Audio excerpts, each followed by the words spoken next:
Día 181. Comenzamos este nuevo día de lectura de la Biblia, la palabra de Dios. Dios quiere hablarnos a través de su palabra. Continuamos con el libro de Primera de Crónicas. Hoy vemos el capítulo 21 y el capítulo 22. Y Salmos, capítulo 93 y capítulo 94. Vamos a comenzar con Primera de Crónicas, capítulo 21. El título que le pusieron acá, si recordás esta historia, esta triste situación, es David hace un censo. ¿Recordás esto? ¿Te acordás? Uno de los errores de David, una de las metidas de pata de nuestro querido David, que hace un censo, algo que no tendría que haber hecho. De hecho, el comienzo del capítulo dice clarito, dice: Satanás se levantó contra Israel y provocó que David hiciera un censo del pueblo de Israel. Hacemos un paréntesis ya al arranque. Metió la pata David impulsado por el mismo infierno. Satanás se levantó contra Israel y provocó que David hiciera un censo del pueblo de Israel. Obviamente, Satanás impulsa, provoca, se levanta, pero el que toma la decisión, ¿quién fue? David. Recuerdo las palabras de un profeta que me llamó un día y me dijo: ojo, porque Satanás te está provocando para que vos con tu boca te enojes y declares cosas que van a abrir puertas a que él pueda operar. Y me hizo mucho bien, ¿no? Había algunas personas cercanas que me estaban provocando, pero no era en sí las personas, sino que yo tenía que ver, lo que te he enseñado muchas veces, tenía que ver la lucha espiritual que había por detrás, el trabajo del infierno, de los demonios que había por detrás, que me quería provocar a mí. Bueno, acá Satanás se levantó contra Israel y provocó que David hiciera un censo del pueblo de Israel. Sigo. De modo que David les dijo a Joab y a los comandantes del ejército: hagan un censo de todo el pueblo de Israel, desde Beerseba en el sur hasta Dan en el norte, y tráiganme un informe para que yo sepa cuántos son. Pero Joab respondió: que el Señor multiplique el número de su pueblo 100 veces. Pero, ¿por qué, mi señor el rey, quiere usted hacer tal cosa? ¿Acaso no son todos servidores suyos? ¿Por qué hará que Israel caiga en pecado? Sin embargo, el rey insistió en que levantaran el censo, así que Joab viajó por todo Israel para contar al pueblo. Luego regresó a Jerusalén y le informó a David el número de personas. Había en todo Israel 1.100.000 guerreros que podían manejar una espada y 470.000 en Judá. Pero Joab no incluyó a las tribus de Leví y Benjamín en el censo porque estaba muy afligido por lo que el rey le había ordenado hacer. Hacemos un paréntesis acá. Pobre Joab, que era el general acá del ejército, pero se tuvo que sujetar al rey David, que le estaba dando una orden que él sabía que era algo que no era bueno para el pueblo. Estamos haciendo algo que no está bien. Joab lo sabía. Y dice que acá Joab estaba muy afligido y por eso no incluyó en el censo a la tribu de Leví ni la de Benjamín, porque estaba muy afligido por lo que el rey le había ordenado hacer. Qué situación difícil la de Joab, ¿no? Es complicado, es como el tema de la Biblia cuando habla de honren a sus padres. Y vos decís: tengo que hacerle caso a mi papá, a mi mamá, cuando uno es chico y está viviendo con sus padres. Pero ¿hasta dónde, no? Porque acá en realidad, si Joab estaba tan convencido, tendría que haberle dicho: máteme si me quiere matar, Señor, pero yo no puedo hacer esto. Esto no es bueno, no va a traer bendición para su vida, no va a traer bendición para el reino. Es lo que pienso yo. Porque Joab, en su aflicción y todo, sacó 2 tribus que no hizo el censo, pero él fue haciendo el censo sintiéndose mal, sabiendo que esto no era agradable al Señor. ¿Qué pensás de esto que te estoy diciendo? ¿Qué opinión tenés? Sigo en el versículo 7.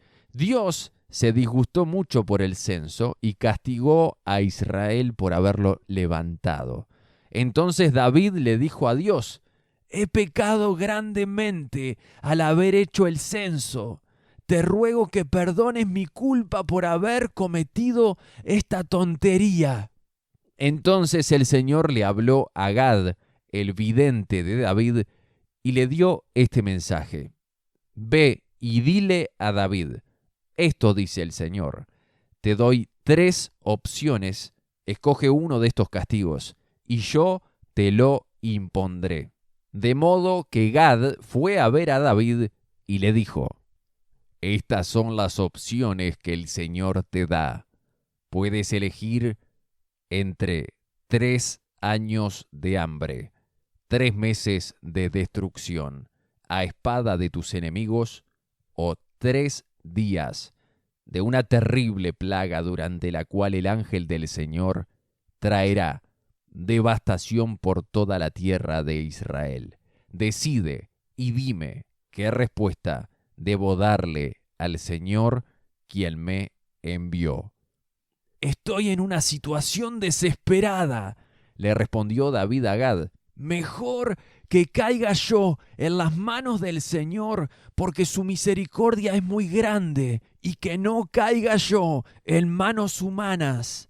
Por lo tanto, el Señor mandó una plaga sobre Israel, y como consecuencia murieron 70.000 personas. Además, Dios envió un ángel para destruir a Jerusalén. Sin embargo, en el momento que el ángel se disponía a destruirla, el Señor desistió y le dijo al ángel de la muerte: «Detente, ya es suficiente». En ese momento, el ángel del Señor estaba de pie junto al campo de trillar de Aruna el Jebuseo. David levantó la vista y vio que el ángel del Señor estaba entre el cielo y la tierra, con su espada desenvainada, extendida sobre Jerusalén. Entonces David y los líderes de Israel se pusieron tela áspera en señal de su profunda angustia y cayeron rostro en tierra. David le dijo a Dios: «Soy yo quien pidió el censo, soy yo el que pecó e hizo el mal, pero estas personas son inocentes como ovejas. ¿Qué han hecho? Oh Señor mi Dios, que tu enojo caiga sobre mí y mi familia, pero no destruyas a tu pueblo». Entonces el ángel del Señor le dijo a Gad que diera instrucciones a David para que subiera y edificara un altar al Señor en el campo de trillar de Aruna el Jebuseo. Así que David subió para hacer lo que el Señor le había ordenado por medio de Gad. Mientras Aruna trillaba el trigo, miró hacia atrás y vio al ángel. Los 4 hijos de Aruna que estaban con él huyeron y se escondieron. Cuando Aruna vio que se acercaba David, salió del campo de trillar y se inclinó ante David, rostro en tierra. David le dijo a Aruna: «Permíteme comprarte este campo de trillar por el precio total. Así podré edificar un altar al Señor para que detenga la plaga». «Tómelo, mi señor el rey, y úselo como usted quiera», le respondió Aruna a David. «Yo le daré los bueyes para las ofrendas quemadas y los tablones de trillar como leña para hacer un fuego sobre el altar, y también le daré el trigo para la ofrenda de cereales, se lo daré todo». Pero el rey David le respondió a Aruna: «No, insisto en comprarlo por el precio total. No tomaré lo que es tuyo para dárselo al Señor. No presentaré ofrendas quemadas que no me hayan costado nada». Así que David le dio a Aruna 600 piezas de oro en pago por el campo de trillar. Allí David edificó un altar al Señor y sacrificó ofrendas quemadas y ofrendas de paz. Cuando David oró, el Señor le contestó enviando fuego desde el cielo para quemar la ofrenda sobre el altar. Luego el Señor le habló al ángel, quien envainó la espada. Cuando David vio que el Señor había contestado su oración, ofreció sacrificios allí en el campo de trillar de Aruna.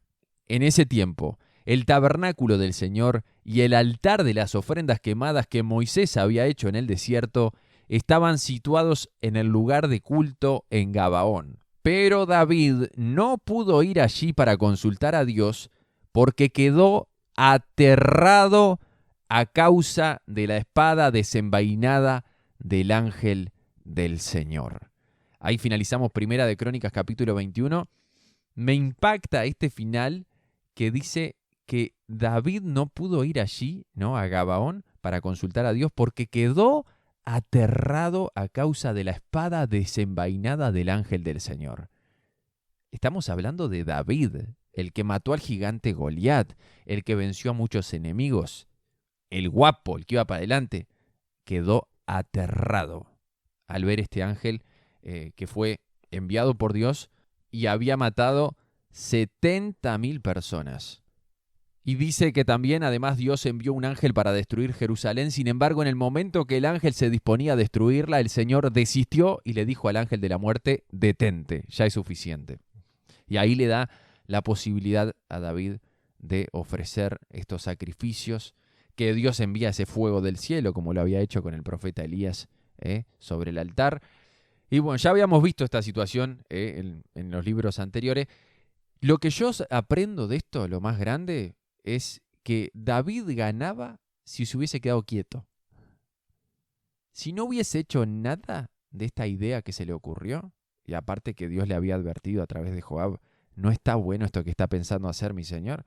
Si hubiese buscado a Dios, consultado al Señor, tomado tiempo para quedarse quieto y buscar al Señor en oración, buscar su voluntad, hubiese ganado muchísimo. Se enfrentó a toda una serie de catástrofes impulsadas por Satanás, sí, pero fueron decisión de David. Fue David el que decidió hacer el censo. Entonces, muchas veces metemos la pata hasta el eje por no consultar al Señor. Nos vienen ideas que a veces pueden ser, como en este caso, susurradas por el mismo infierno, que parecen buenas ideas, pero que pueden traer consecuencias devastadoras, como en este caso. Entonces, yo lo que saco acá es eso. Si se hubiese quedado quieto, porque no era algo urgente decir, no, mi hijo está enfermo, bueno, vamos a llevarlo a que lo atiendan, o necesito cocinar algo al mediodía. No, era un censo, era algo que no era urgente, era una cosa que no tenía por qué definirlo ahí en el momento. Entonces, sobre todo en esas cosas, y cada día tenemos que arrancar en oración, pero sobre todo en esas cosas tan grandes como mandar al general Joab a que recorra todo el pueblo y haga un censo, vamos a tomarlo en oración. Por algo, esta persona me dice que no le convence, que le parece que no va a ser algo bueno. Bueno, vamos a buscar a Dios, vamos a preguntarle, Señor, esto es tuyo, hacer un ayuno, quedarnos quietos, buscar para ver si es la voluntad de Dios. Antes de tomar las decisiones, no después. Antes. Eso nos va a evitar muchos dolores de cabeza. Antes. Busca al Señor antes de elegir pareja, busca al Señor antes de dejar el trabajo, busca al Señor antes de emprender algo, busca al Señor antes y después, cuando Dios te da certeza que es por ahí, metele con todo, vas para adelante. Pero quédate quieto antes de tomar decisiones grandes para buscar si es la voluntad de Dios o no. Seguimos, Primera de Crónicas capítulo 22, dice, luego David dijo, este será el sitio del templo del Señor Dios y el lugar del altar de las ofrendas quemadas de Israel. De modo que David dio órdenes para reunir a los extranjeros que vivían en Israel y les encargó la tarea de preparar piedras talladas para construir el templo de Dios. David proporcionó grandes cantidades de hierro para los clavos que se necesitarían para las puertas de las entradas y los herrajes, y dio tanto bronce que no se podía pesar.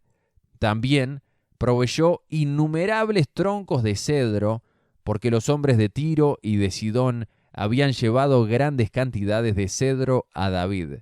David dijo, mi hijo Salomón es aún joven y sin experiencia, ya que el templo que se edificará para el Señor debe ser una estructura magnífica, gloriosa y reconocida en el mundo entero, comenzaré a hacer los preparativos desde ahora. Así que antes de morir, David reunió una enorme cantidad de materiales de construcción. Hacemos un paréntesis acá.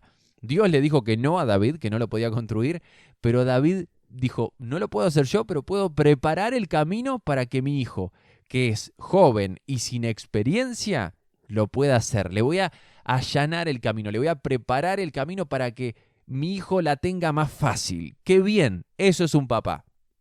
Estamos para eso, no para complicarles el futuro a nuestros hijos, no decir, bueno, me voy a gastar toda la plata mía para así le dejo tremendas deudas, me voy a meter en hipoteca, en todo lo que pueda, así cuando yo me muera, mis hijos los tengo atados con deuda y tienen que pagar.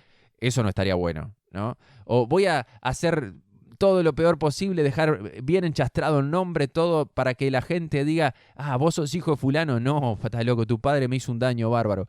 Eso no es preparar el camino. Preparar el camino es lo que iba a hacer David acá con el tema del templo. Es conseguir los materiales, armar todo. Es pensar en el futuro, en cuando yo no voy a estar.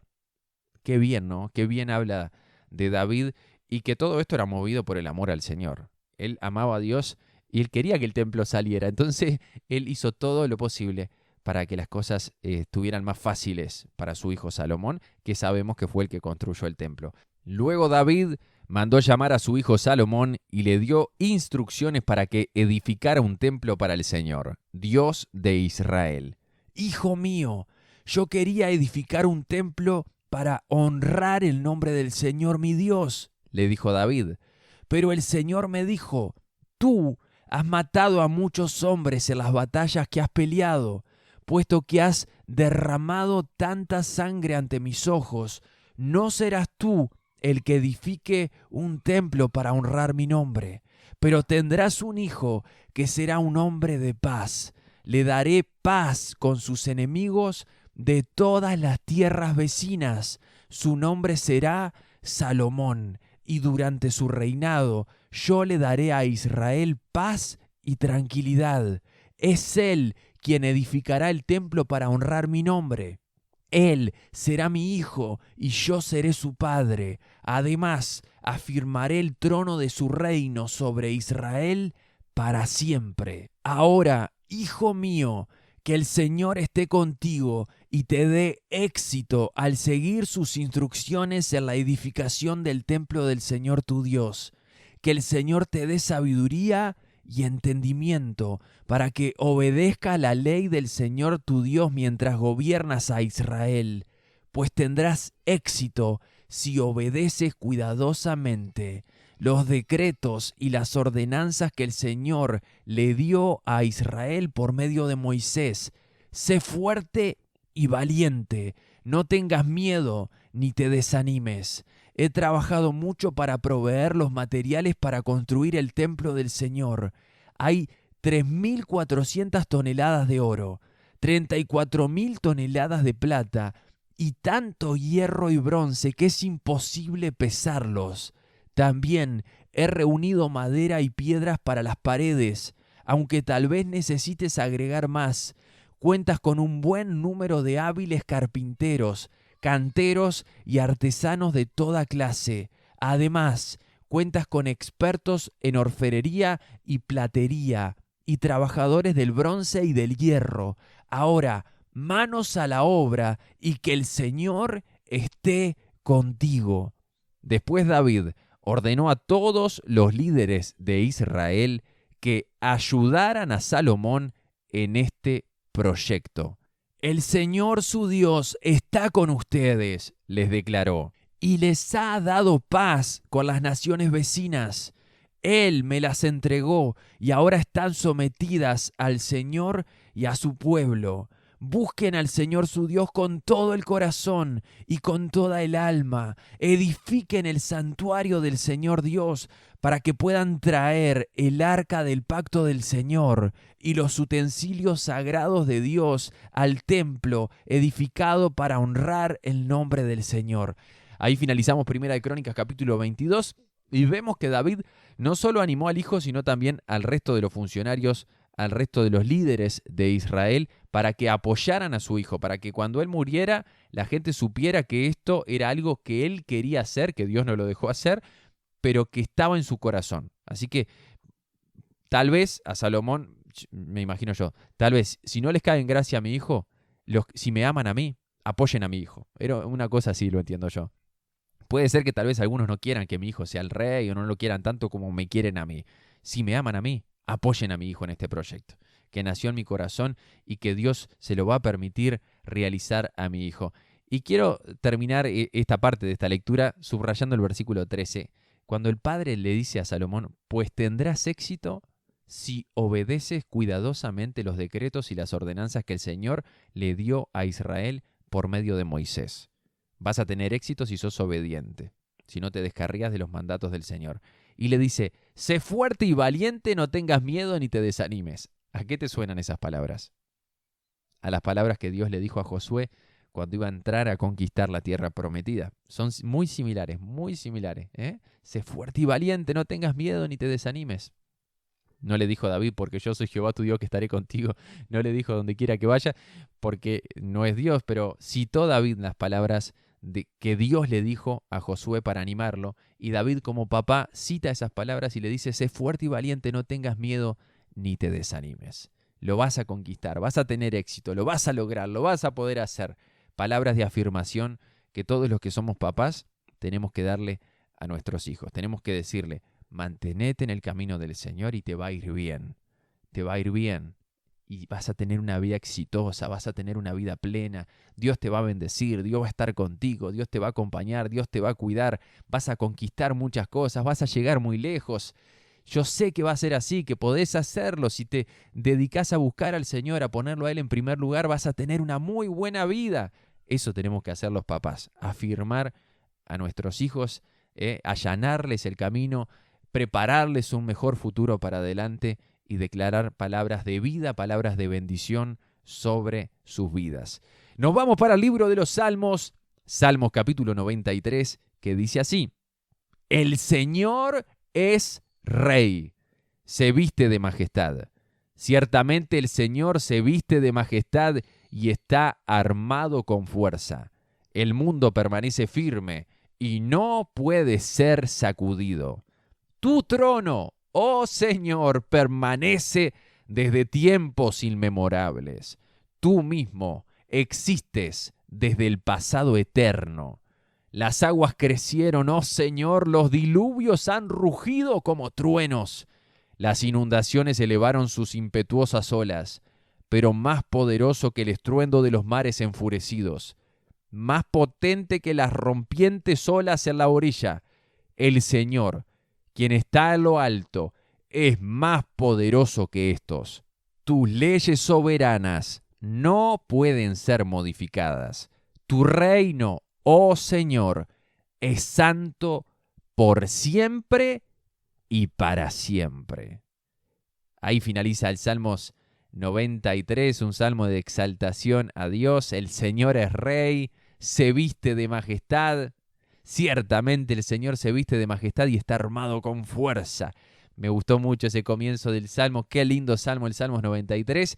Y nos vamos al Salmos 94 que dice así. Oh Señor, Dios de venganza. Oh Dios de venganza. Haz que tu gloriosa justicia resplandezca. Levántate, oh juez de la tierra. Dale sus merecidos a los orgullosos. ¿Hasta cuándo, Señor? ¿Hasta cuándo los perversos tendrán permiso para regodearse?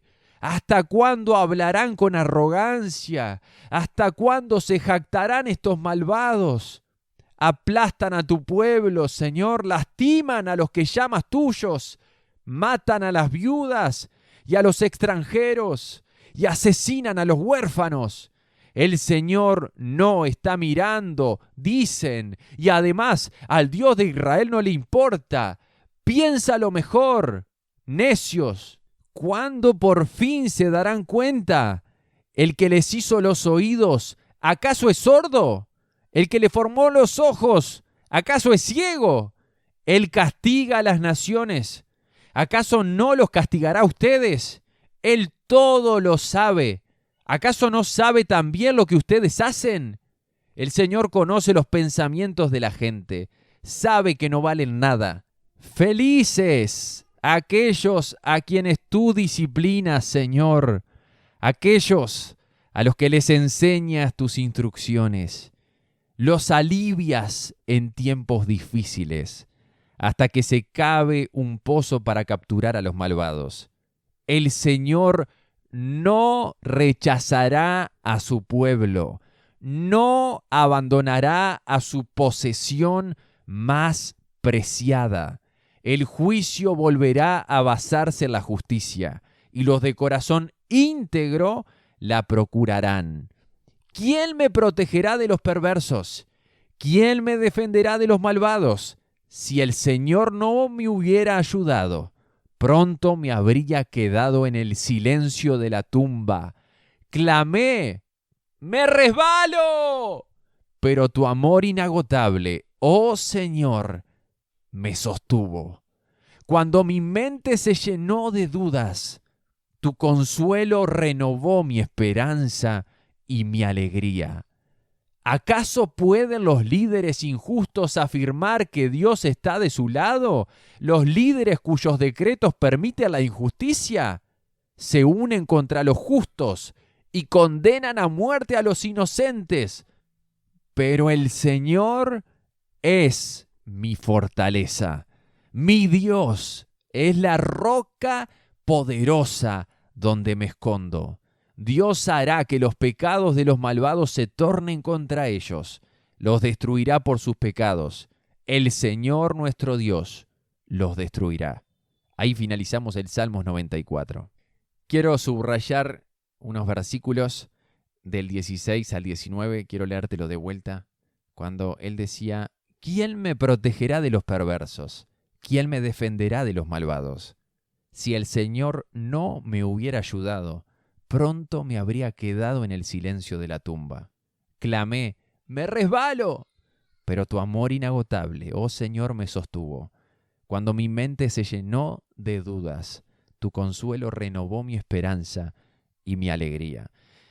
Estamos en un mundo de mucha injusticia, en el que hay pecado, y hay personas malas, y hay maldad, y los demonios también hacen de la suya. Pero hay un Dios que nos sostiene en medio de todo esto. Hay injusticia, pero hay un Dios que va a aplicar su justicia cuando Él lo determina. Y el Señor nos ayuda y el Señor nos defiende a los que lo amamos. Si el Señor no me hubiera ayudado, pronto me habría quedado en el silencio de la tumba, dice el versículo 17. ¿Qué está diciendo? Ya estaría muerto. Si me estás escuchando, es porque estás vivo, es porque estás viva. Y eso es porque Dios te ha sostenido. Si no, ya estarías muerto. Si fuese por Satanás, ya estarías muerta, ya estarías muerto. El diablo te quiere matar. El diablo quiere destruirte a matarte. Pero si estamos vivos es porque Dios nos ha sostenido, porque todavía hay propósito para nuestras vidas de este lado del sol, y Dios nos va a sostener. Atravesaremos dificultades, pero como él decía en el 18, clamé, me resbalo, pero tu amor inagotable, oh Señor, me sostuvo.